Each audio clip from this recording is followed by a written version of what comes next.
Yeah, that really caused a lot of stuff with Tecumseh guys. I don't know, he's made another fake account and admitted it.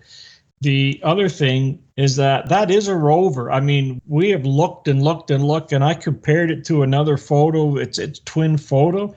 Yeah, that's a rover there. That's not a strut down at the bottom because the struts don't go that low. They're only this high. This is right at the bottom of the pad, and you can see the tires. The other two are broken right off of the thing. Yeah. Yeah. And all the stuff is still hanging there. You know when Scott shows all those ropes and crap hanging off of there? Well, you can see it right there. That triangle thing that's hanging with those ropes dangling on there.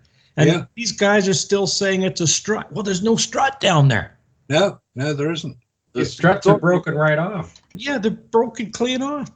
Yeah, it's extraordinary looking at it. There doesn't appear to be any space within that quadrant where the rover could be stored. It looks full. It looks as though it's got stuff in it. Well, the actual quadrant where the rover is stored, where the legs come out, that's where the fuel tanks are. Yeah. So the wedge quadrant, that's quadrant 1 on that side where the rover wedges into, you actually don't see it in that photograph. It's not visible. However, people are saying, oh, well, we've watched videos of the rover being deployed. Well, one of them is 1 hour and 20 minutes long. Take the rover down, and the other document says it's about 20 minutes to bring the rover down, and that includes loading all of the equipment on it. Yeah, it's interesting. And then if you look at the video of the rover being deployed, it's in the shade, the one that they show. Yeah, but they forgot. See, this is what this guy said, and I says, yeah, the reason why that rover's laying there and all broken is because they forgot to clean it up. That's why it's still there. Exactly. It's interesting there are no film. There's no evidence of them actually creating the rover, putting all the equipment onto it, which would take a while. But when it opens up, they have to mechanically hook up the steering. Then they have to put the camera mounts in and mount the camera.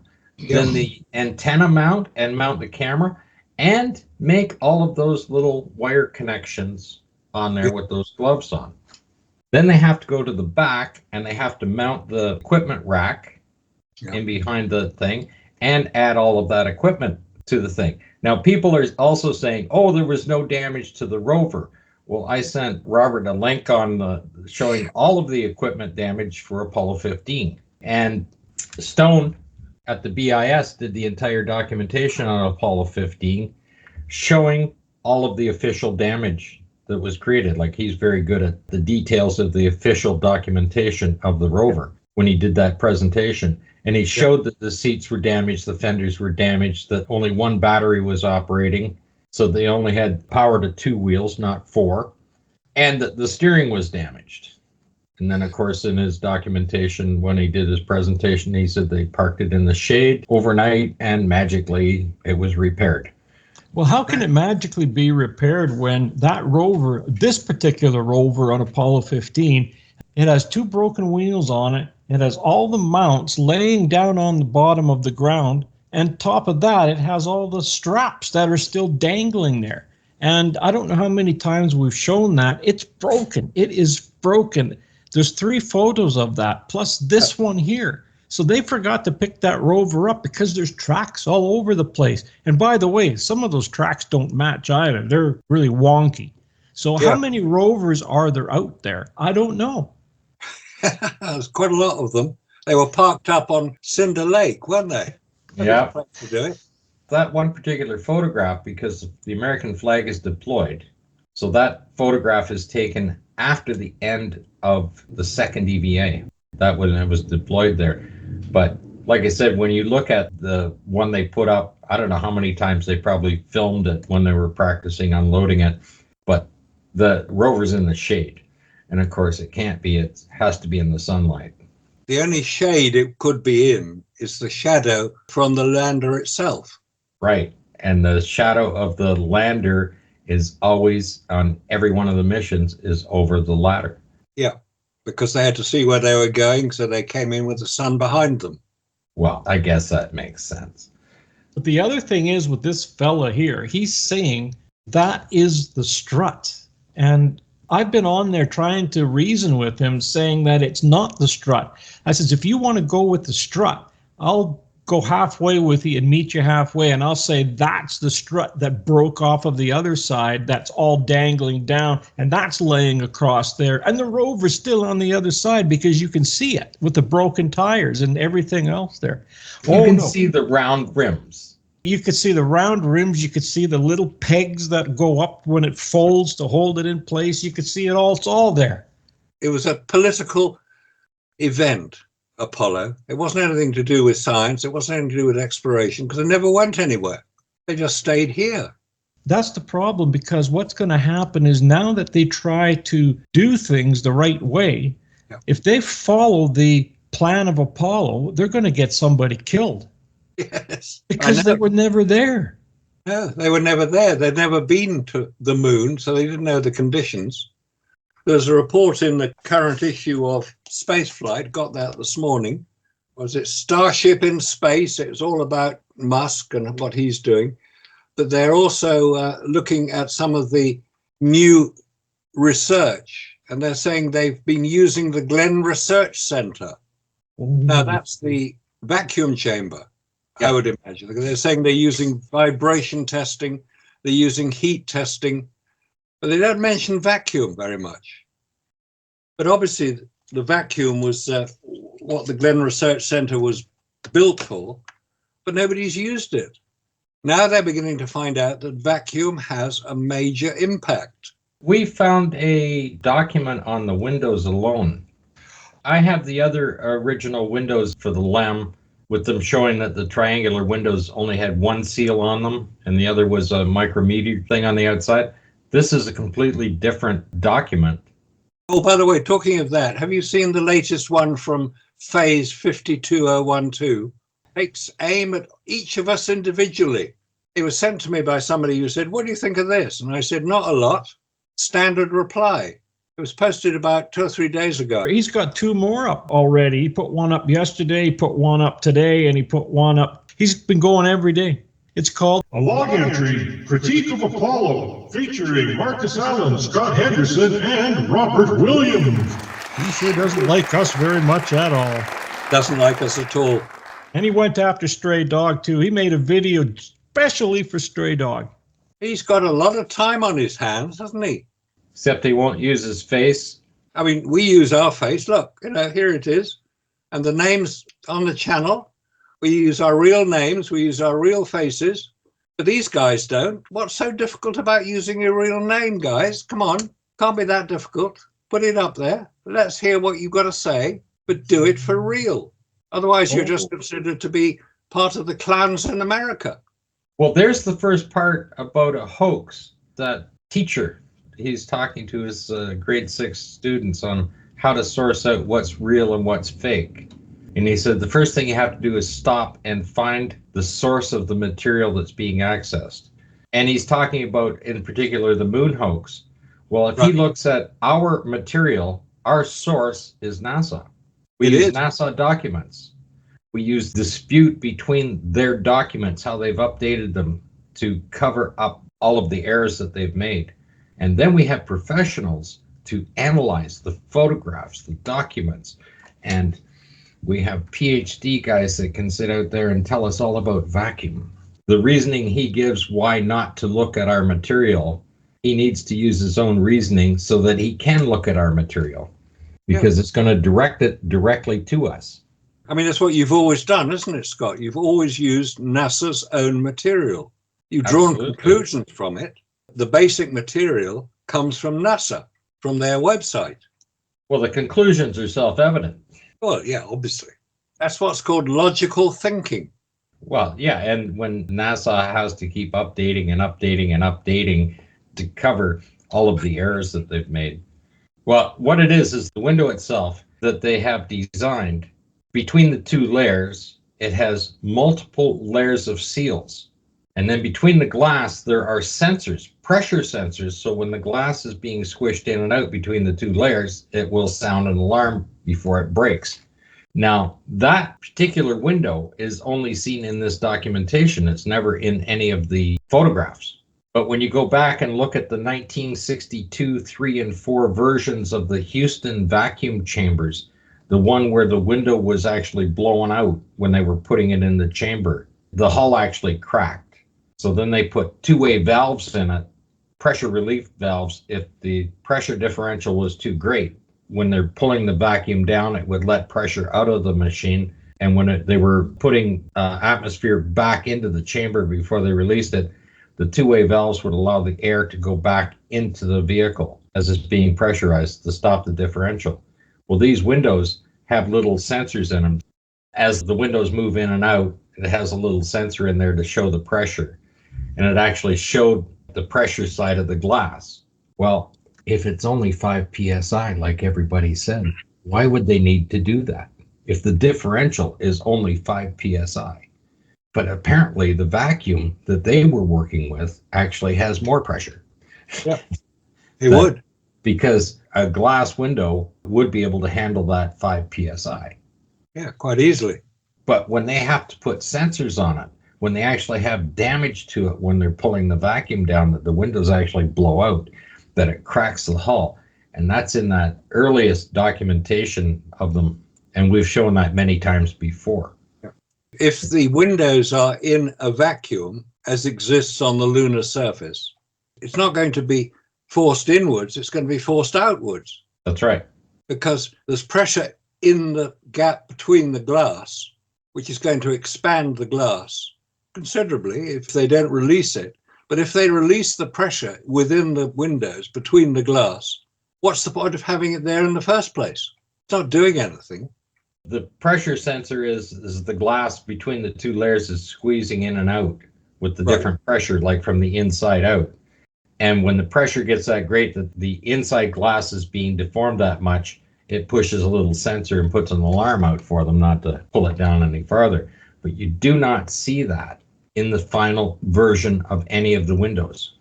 Like this thing sits in on the glass with a big aluminum arm coming out to it with an electrical switch.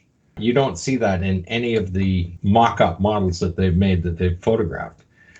They weren't on the moon. Right. They were testing it here on Earth. And the one thing, I did send you the link to Brian Cox at the Sandusky vacuum chamber, right? Yeah, right. At the Glenn Research Center, when they drop a ball and a feather. Now, there's nothing wrong with the fact that because there's no atmosphere, that they're going to fall at the same time. But when you look at that video of him in there, he's inside the chamber, they set up the test, he comes out, they go up to the control room, and then you see the guys in the control room, and he's going to put his finger on the button, and they're all sitting there looking at the monitors. Well, guess what? Between the time he puts his finger up to that button and when the ball and the feather is going to drop, it takes 23 hours to bring that vacuum down. Costs $40,000 in hydro to be able to do that. He pushes the button and it falls. So that means that those guys were sitting there, standing, look at those monitors for 23 hours till the vacuum came down. Then they have to repressurize it, open the door, and Brian Cox walks in where the test was being done back in there. All of those people have been there for more than a day for that test to occur. Yet they're still wearing the same clothing. So, did they actually pull it down to do the tests? I mean, our technology, it's much easier to, just insert them falling down in there. That's easy enough to fake. It's not the fact that it wouldn't happen. They are going to fall at the same speed if they're in a vacuum. But would, while they were filming it, actually take the time to bring that chamber down just for Brian Cox? And why would he be standing in the same clothing? Not likely. I thought it was longer than 23 hours to create the vacuum in the chamber. It depends on what they're testing. They have, when hours. they put materials in, they have off-gassing of materials, which makes it last a hell of a lot longer as they pull it down, because it's just off-gassing materials all the time. And that's causing a lot of condensation. And then on top of that, before they even prepare it, they have to turn this thing on for a few days to bake it out. Now, if Brian Cox is in the chamber bringing materials in, they're going to have to prepare that chamber after he steps out. We're not saying that the feather in the ball wouldn't fall at the same speed. We're just saying that it's so much easier to fake that particular thing because the man is still standing in the same clothing. Like he walked into the chamber, walked back out again, and okay, well, we'll make it fall. Okay, you want to talk about the Sandis Chamber? This is what it says. At the SPF, the first stage has 4 pumps arranged in parallel and connected to the vacuum chamber through a 1.2 meter diameter pipe. This stage evacuates the chamber from atmospheric pressure to 600 millibar in about 20 minutes. And then if you want to take it down further, then another stage is opened up and it reduces the pressure to 90 millibar in a further 20 minutes. After around 70 minutes, the chamber vacuum level is reduced to 3 times 10 to the minus 5 millibar by 10 helium cryopumps. The vacuum level is reduced to less than 10 to the minus 7 millibar in an additional 3 to 10 hours. So it takes a while to do it. Yes. So they're saying that the rotary piston pumps use a piston to expand and compress the gas, similar to an air compressor. The 5th stage then exhausts to atmosphere, and then the helium cryopumps fire up and freeze the air inside the vacuum chamber and then collecting it on the cold surfaces of the pumps, which are at a temperature of 15 K. So it's quite interesting. And by the way, it says this type of pump can only operate under vacuum conditions. But 15 K is an interesting temperature as well. That's what, 30 centigrade, something like that? That's Kelvin. So you've got minus 273 is absolute zero. But that's crazy. 10 helium cryopumps. That's quite a lot. Takes a while. 3 to 10 hours to get it down to 10 to the minus 7 millibar. And it's funny how phase 52012 states that, oh, the photo that we showed is from a pan. So he gets all the pictures and he gets them all up there and he shows the whole pan as it's going across. And sure enough, there it is. You know, there's the LEM with the broken rover laying down there. And then he keeps going and he keeps going. Oh, wait a minute. There's a rover there and there's tracks all over the place. And look, all the equipment is set up. So if the rover's here, how can it be broken and sitting over there? Well, doesn't he understand that it's broken? They forgot to pick the darn thing up before they reshot. That's what he doesn't get. But that's what happens when you're a member of the NASA's cult, because you can't think for yourself. I put one document up on the Windows. If you're looking at the PDF file, it's page 16, or if you're looking at the Adobe out of 24 pages, it's pages 21 out of 24. Window heater electrical connection. Okay, let's have a look. These electrical contacts in there, got a copper coil and a spring on it to have this and electrical, and there's also a venting thing built in to protect the windows in between the 2 layers as well. But if it was only 5 psi, 2 panes of glass would be able to hold that back no problem. Yeah, of course it would. This document shows exactly what you need to go in, like when you're going through them, the different pages. Where they start showing it is the actual page 9, which is shown at the right, or page 14 in the document. And it shows the different layers, and it shows the vents, it shows everything else. And it shows which side the pressure is on between the 2 layers of glass. But like as you scroll down through there, then they show these connections on there to these sensors that are built in on these little tabs. And I can see that when they're testing. They put this thing in a vacuum chamber, and all of a sudden you have a major blowout. Like even talking to Bill Demos, he didn't want to put the space pen to explode inside his equipment because it would damage the equipment.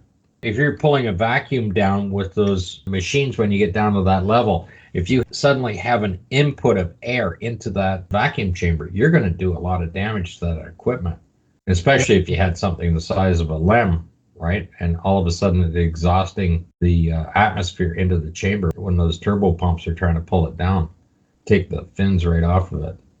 But anyway, you don't see this design of this window framing or anything else in any of the models of the LEM.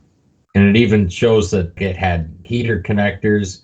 The triangular windows only had 1 seal on it, not 2. The other part of the window is just a micrometeor shielding on it. I mean, they went to a lot of work. Oh, yeah, they did. Well, they obviously knew there was going to be a problem, so they had to work out what to do about it. I'm on page 11, and it said the maximum pane was capable of 30,000 psi. And it says the stress level experienced during thermal shock was approximately 20,000 psi. Well, where are they getting this 20,000 psi from if vacuum doesn't have a force? Exactly.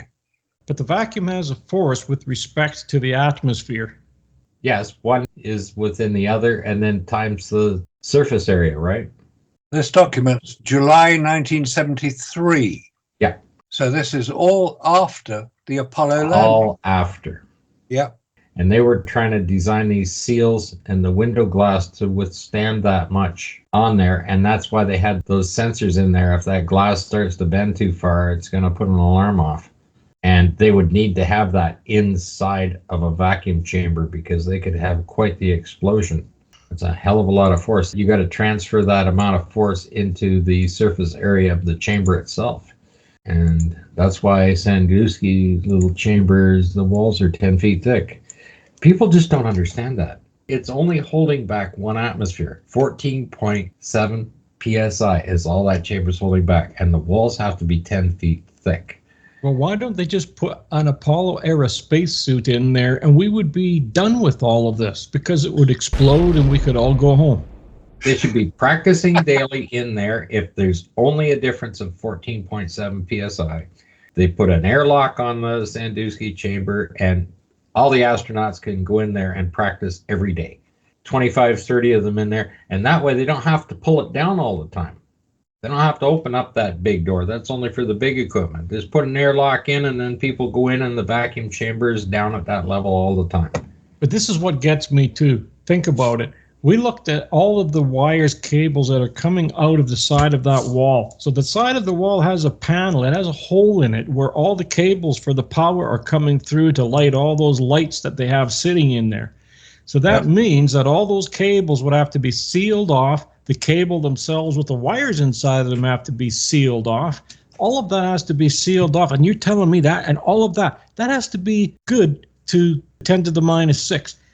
So they have all this sealed off. They have wires that are going through, and yet they had to build it into a dome because it's going to collapse. Well, what about the wall? You've just created a breach in that wall, having the cables go through it. Well, how do you think the wires went through the CSM to go out to the antennas? Same problem, right? Oh, it only cost you $2.75. Oh, no. Foreign, $5.25. Wow. What, for that document? Yeah. The one I just got for free? Yeah, September 1973. I mean, come on, guys. You know, why are you telling us reports about spacecraft structural windows, which were allegedly on the moon, 4 years before your report came out? What's going on? Yeah, and that's just testing of the windows. Yeah, that's just testing. September 73. It's all to do with the lunar module. It's nothing to do with the Apollo-Soyuz link-up. That's not mentioned. Command module windows, lunar module windows. I went back, I found a document for the Apollo 6 on the Windows. And when I hit the link for the PDF file on it, it just said page not found. Well, that's a surprise. Yeah. Lunar module window test results. This is 1973. Come on. You think we haven't noticed? Well, they're probably still working on those windows today. Well, if they go on these reports, they're not going to get very far, are they? They're going to find they've failed. Well, today's glass has come an awful long way.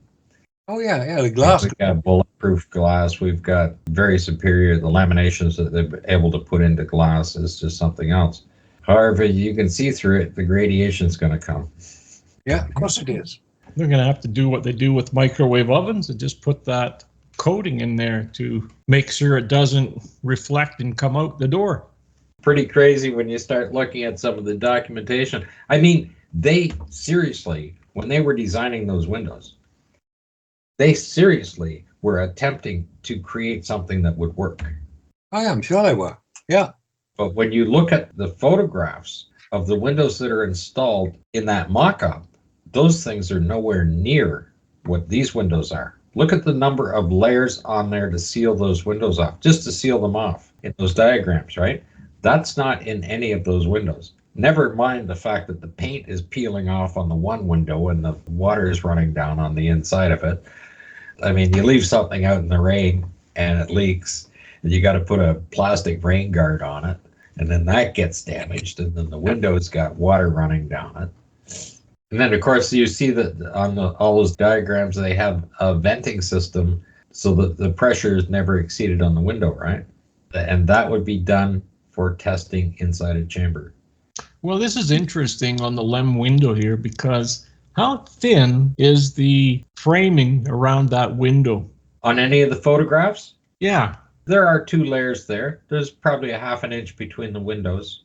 The windows are less than a quarter of an inch. They look about the same as what you would find on an aircraft. Matter of fact, some of them look like they came right out of an aircraft. Yeah. Probably did. Well, look at on the jet fighters that they had. They had those nice little triangular windows on them. Oh, yeah, on the side of the cockpits there, yeah. Yeah. And then you have the other ones that are sitting in there that are nicely rounded off. Those are your nice airplane for your DC-10 or whatever they probably came out of at the time. Yeah, the fighter plane, the triangular windows in there, that's exactly where they got those 2 from. You don't think they're actually going to go out and make one just for this machine, do you? Oh, sure, they have to, though, because they have to spend another $1 million per window. Well, they probably used the same windows they used on the SR-71, the Blackbird. They were triangular, the front ones. Yeah, and those would be the highest tech windows that they had. And they were strong.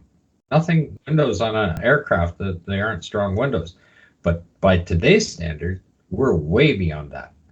Oh, this is interesting. And I found a video of them doing lunar ranging, and you should see the nice return they're getting.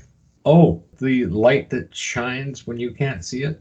Yeah, that one. It's really interesting how the one that they're using, this is somewhere around 1965-6 in that area there. Now, when they're using this and they're firing that laser, you don't see any beam going up towards anywhere. You just see it flash. That's it. That's all you see. Now, when you look at the ones that were done in the 90s, where the Mythbusters did it, or was it 2000, whatever, it doesn't matter. It's all nice and green. Well, your eye's not going to see that, but the camera will. And that's what we're looking through the camera. So interesting that we don't see any beam going up there when they're doing it in the 60s. But now we see it. I just thought that was just strange, It just reminds me of the Big Bang Theory when they fire a laser at the moon and they have a guy that's a little bit simple there and he says, "You're going to fire a laser at the moon? Aren't you afraid you're going to blow it up?" Then he said, "No, we set the laser to stun." That'll work. And then he hands him the glasses so you can see the beam and he says, "Oh, it's in 3D. Oh. If the laser reflector that they put on the moon reflects because of the design of it, is designed to reflect back exactly where the beam came from. Which means it's got to be about 4,000 feet away from the building. Remember we did it on that calculator, it was 2,200 feet away. And then you calculate that to miles, it's like 0.4 miles away. Yeah, 0.4 miles, that's what I mean. That's where the return signal is going to come back if the laser reflector does exactly what they claim they do. They can't have the dish to pick the signal up on the return at the building. Yeah, but it's in the same room. Yes. So how come they could claim a reflection from the moon using those reflectors came back exactly to where it started from? I mean, logically, it's sensible, but practically, in theory it works, in practice it doesn't. Yeah, but you know what they claim? They claim it's because the observatory that's sending it out there is rotating. It's tracking the moon. The problem is the Earth is moving. The Earth's moving this way, and the observatory is going this way. So that's not going to work, is it? No, it's not. It's not. Well, you're going to have to calculate how far above the equator you are and the exact speed that the Earth is spinning at. Like you're approximately 1,000 miles an hour when you're at the equator. Yeah. So when you're above that, you're going to be lower than that. And then you have to work out the degree angle of the moon above the equator or below the equator when it's rotating around when you're doing it. And then you're going to have to, where you set that laser up, because you've got to build that building, but you're going to have to put the dish down exactly where it is. So if you're like 8 or 10 degrees above the equator and the moon is like 3 degrees below the equator when you're taking a shot at it, you're going to have to do all those calculations in there. to where to set the dish down. But the original, when they were just bouncing a signal off the moon before they had laser reflectors up there, they claimed that the laser would be 2 kilometers wide when it reached the moon and 35 kilometers wide when it comes back.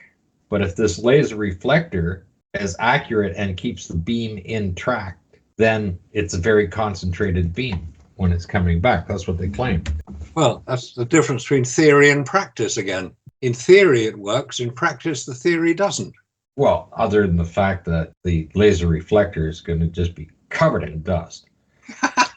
Yeah, of course After the sun hits it, you get that photoelectric charge. That dust is going to go up in the air. It's going to come down. It's going to cover everything. Done.